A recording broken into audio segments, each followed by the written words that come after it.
Alright everybody, I am really happy to be able to present this nice low mileage vehicle to you guys for sale.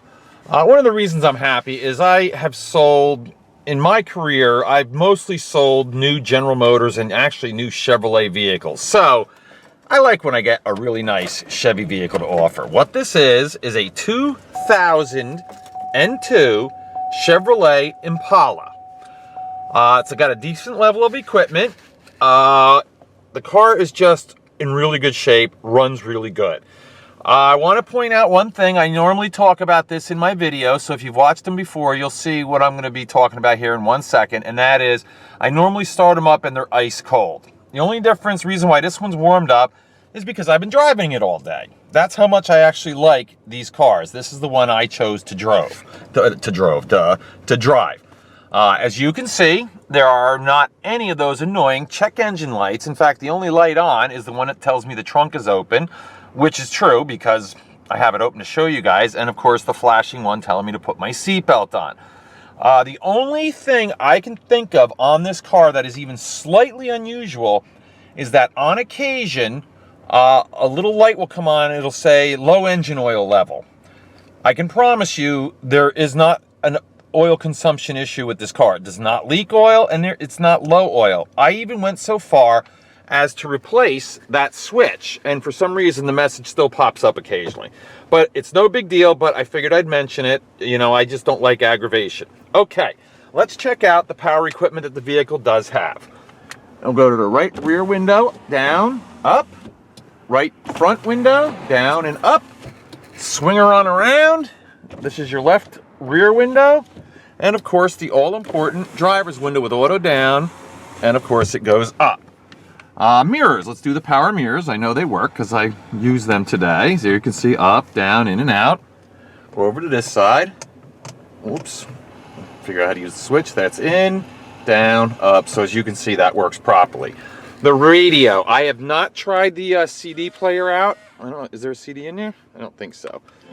But the radio does work as it's supposed to. It does have the RDS, which I have no idea what that actually means. I should remember that.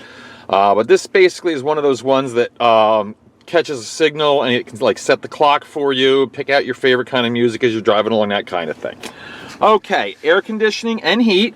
I can only really vouch for the heat. I mean, as you can see, I'm wearing gloves today because it's freezing cold out, has been all winter. So I really can't say how cold the air conditioner is. But judging by the rest of the car, as you can see the light goes on, I would say judging by the rest of the car and the condition and the way this car was taken care of, I would say it most likely works. But again, since I can't prove it, I'm not going to guarantee that. It does have remote keyless entry. As you can see, I have one key and one fob. I give what I get. So if that's all I got, that's what I give you. General condition of this car, I would say I would give it an 8.5 out of 10. It's not perfect because no used car is, but it is very nice. I mean, there are some flaws and stuff, but I'm going to go over everything on this vehicle with you. It does have cruise control. Oh, horn. Show you that. Wipers. They do work, and the washers do work as well because I was using that today when I was driving. All right. Let's see. Let's check out. Here's our floor. It does have the floor mats, and as you can see, they're worn a little bit, of course. And the pedals are worn a little bit, of course. But, you know, nothing too serious. Actually, you know what I didn't do? I'm sorry about that. I'm going to put this back in. I didn't even tell you guys what the mileage is on this car. It's actually got low mileage. And there you have it. 113,709 miles. If you do the simple math, that's less than 10,000 miles a year. It's not like ridiculously low, like it has 30,000 miles on it, because like, to me, a car that has that low a mileage means you're going to have a lot of issues. But it's also not high, so there's tons of life. I can't tell you how many of these Impalas I have gotten that have had over 250,000 miles on it. A lot. The seat's in very good shape. The bolsters are in good shape. I don't see any real flaws on this driver's seat. And I do believe this is a 6-passenger vehicle. You pop this up, and you can see there's another set of seat belts there. So you can actually fit 6 people in this. I wouldn't recommend 6 adults, but you know, 2 adults and 4, you know, smaller kids, no problem. All right, let's do the tires first. That's what I normally do. And to do that, as you can see, I have my handy dandy little gizmo here. which I'm going to use, and what this does, it tells us what the tire tread depth is. All right, and this front tire has, looks like, what is that number under there? Looks like about 430 seconds. Let me double check that and see. Yeah, 430 seconds on the left front tire. All right, left rear tire, let's see, has, oh my big, oh, stupid gloves. All right, left rear tire, it looks like 630 seconds. All right, let's go over to the right rear tire and see what this one has. All right, and that one has 630 seconds as well.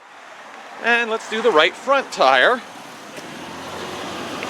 And that one has 430 seconds. Okay, so, a couple things I'd like to point out here. Number one, the front tires aren't as good as the rear tires. What I would recommend you do, swap them. Okay, you always want your best tires on the front, the driving wheels of the vehicle. Number two is, these are, as it appears to me, these are matching tires. What that means is somebody cared enough about this car that when it needed tires, they replaced all 4 of them at once. They didn't do it piecemeal like somebody that doesn't care about their vehicle. All right, let's go over the body. Right front fender. As you can see, the paint is very clean and shiny. I see no scratches, no dings, no dents, no rust. This is your right front door. No scratches, no dings, no dents, no visible rust. Let's go look on this side of the vehicle. As you can see, nice clean dashboard. Of course, it's got the dual airbags. And as you can see, the passenger floor, shows a little tiny bit of wear, but nothing, outrageous, nothing that you wouldn't expect. Seat looks to be in good condition. There's a little mark here. I have no idea what that is. There you go. I'll even show you the headliner so you can see. Very nice. Here's your door jamb. Oh, sorry about the leaves there in the corner. Should have gotten those out. All right, we'll go around the door, and I'd like you to point something out to you that I think is very important. If there's going to be a rust issue, it'll always, usually, I should say, start right here and then move along the bottom of the door. But as you can see, not a speck of rust on this baby. Here's your door panel. This is the front passenger. All right, we'll close that up. I'll show you guys this side of the roof. I don't see any dings, I don't see any dents, I don't see any scratches. This is your right rear door. No dings, no dents, no scratches. Okay, we'll open this up and show you the back. Nice, clean floor mats, of course. Here's your bench seat. And as you can see, that's in terrific condition, and it looks like it has the latch system. That's what that looks like to me, which is, those of you that have children and babies, it'll tell you. In fact, look, I found this out the other day. See the little symbol here, the little kid there? I think that tells you where to position the child seat. I guess some people don't know where. And of course, 3 people on the bench. That's what makes it a 6-passenger car. There's your rear door panel. All right, let's do the door itself. And as you can see down here, just the tiny, tiny, tiniest little spot right there of maybe something starting. All right, moving along. This is your right rear quarter panel. Looks like there's no scratches. Looks like there's no dings. I don't see any dents. I do see a tiny, tiny little spot right there with, a little touch-up paint. Get that taken care of. Moving around to the back. Now, this has always been a big signifier to me, is what kind of condition the rear bumper is. If it's all beat up and scratched and gouged and destroyed, that means somebody wasn't a very good driver and they probably didn't take very good care of their car. But as you can see, this one is in terrific shape. All right, let's take a look down a little lower. I'll let you guys take a look underneath here. So you can see, it's a nice car. Go. All right, and of course, let's do the trunk area. We'll do the Jamb first. As you can see, very nice, clean, good condition. Here's the actual trunk inside of the deck lid itself. Another place you always look for rust is in here. If there's going to be some, that's usually where it attacks first. And of course the trunk itself. A very, very large and spacious trunk. That's one thing about these Impalas I always like. They have a really nice trunk. Now I've already opened this up so I can show this to you. And as you can see, there's your little jacks inside there. There's your, whatever they call that thing to get the lug nuts off. And there's your spare tire. Nice cargo net, you know, to put your groceries in, that sort of thing. All right, let's close her up. And look at the back. Here's a scratch. There's a little scratch right there. And I see a little ding right there. Actually, it looks more like a dimple than a ding, or whatever the opposite of a dimple is. All right, there you go. But the rest of it, the paint's clean, shiny. Little scrape right here on the corner. That's very common on cars, especially ones that are 12 years old or so. And let's see, this is your left rear quarter panel. The only thing I see is one little ding right there. Other than that, looks very clean with no scratches, no dents, no scrapes, just that one little spot. We'll go over and we'll do your roof on this side. There you go. All right, now we'll open up the door, and here's your back seat. And of course the passenger compartment, very clean, very pretty, as you can see. Do your door jamb for you, there. And of course we'll do the door itself. And coming right down into the danger zone, and as you can see, it doesn't look like there's any problems there whatsoever. All right, moving along. Let me close the driver's door. Oh, actually the door itself, no dings, no dents, no scratches. Driver's door, I don't see any dings, no dents, no scratches. This is, like I said, is a very, very clean car. All right, here's your door jamb. Like I said, none of them are perfect, but I'll tell you, this one's pretty darn nice.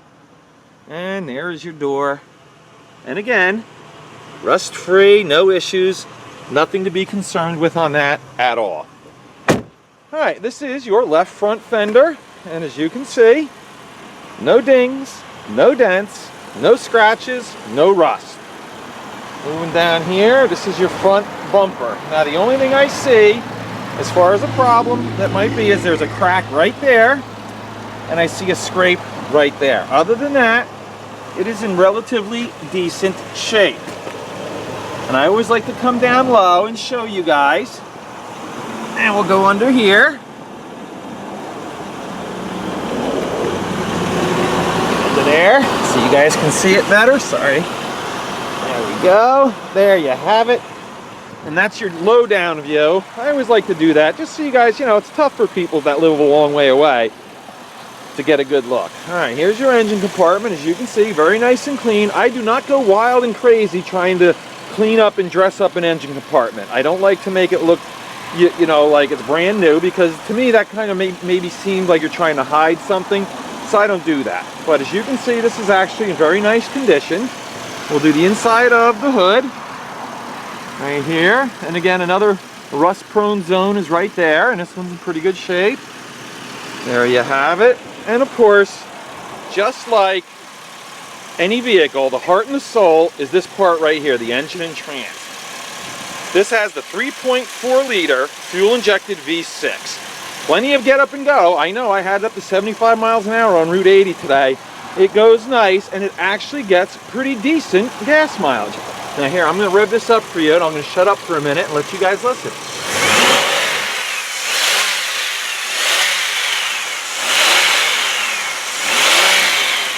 I actually had someone ask me recently why I rev the engines up, or why does a person when they go to shop for a car rev an engine up? Because what you want to do is you want to make sure there's no knocks, because a lot of times a bad engine will start with only when it's under a high rev situation. You'll start hearing a knock. That's why I do that. There's no valve train noise, no knocks, nothing. This is a very quiet, nice running engine. All right, let me close the hood. And as you can see, let's see, no scratches. I don't see any nicks. I see one little scratch slash ding right there that looks like it was touched up by someone. I didn't do it. Other than that, it looks to be in pretty decent shape. Looks like maybe the hood could be adjusted a little bit better. That's so typical, I hate to say it, a GM though.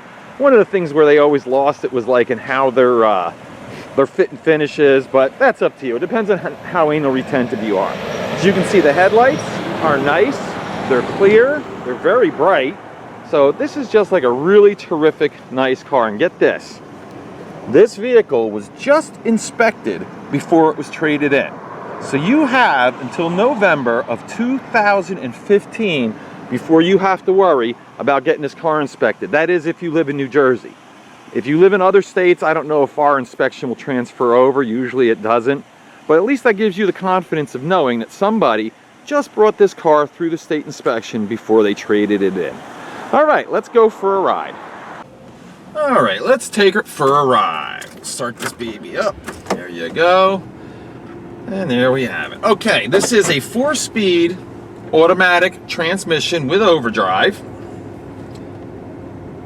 coupled with the 3.4 liter V6. This is a nice drivetrain. Plenty of spunk, plenty of power to move 6 people around.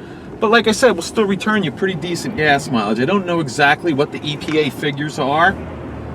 You can actually do a little internet research on your own and figure that out. But I know they're pretty decent. You know, for what they would consider this a mid-sized car, I guess. I like them. They're comfortable. They ride nice. They're quiet. As you can see, I can just talk in a normal tone of voice. You can hear me. No rattles, no, you know, strange noises with this car. Very smooth, too, I noticed over the bumps. Let go of the wheels, you can see I'm going straight, both hands off the wheel, going dead straight down the road. So there's no front end issues. You know, as far as that's concerned, nothing to worry about there.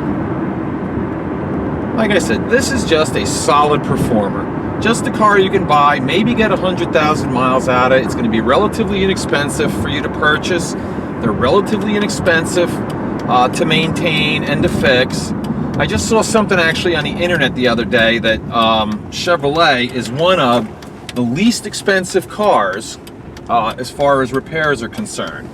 You know, meaning, you know, if you have to go in to get something fixed, you don't get killed at the dealer. Like if you were like getting your Honda, your Toyota, heaven forbid, your Subaru fixed, you know, you get crushed when you go into the service department, but not when you go in, you know, with a General Motors product. And specifically, they mentioned Chevrolet.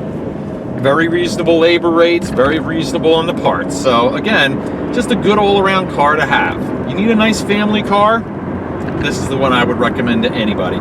I probably sold 1,000 of these brand new, and I can't really remember getting many complaints. All right, the next thing I'm going to do is I'm going to pull over to the side of the road where there's all that gravel, you know, the salt and everything left over from the winter. I'm going to slam on the brakes and let go of the steering wheel and basically perform a little brake test for you guys. Just keep your eyes on the steering wheel to make sure that, you know, it doesn't wildly swing back and forth. All it really will tell you is how the brake equalization is. You can't feel how good the brakes are, but I will try to describe that to you. All right, put my directional on. I'll pull over to the side of the road. I don't want to do it at 50 miles an hour, obviously. Find a little piece of gravel here, let go of the wheel end. Now, if you'll notice, this car stopped dead straight.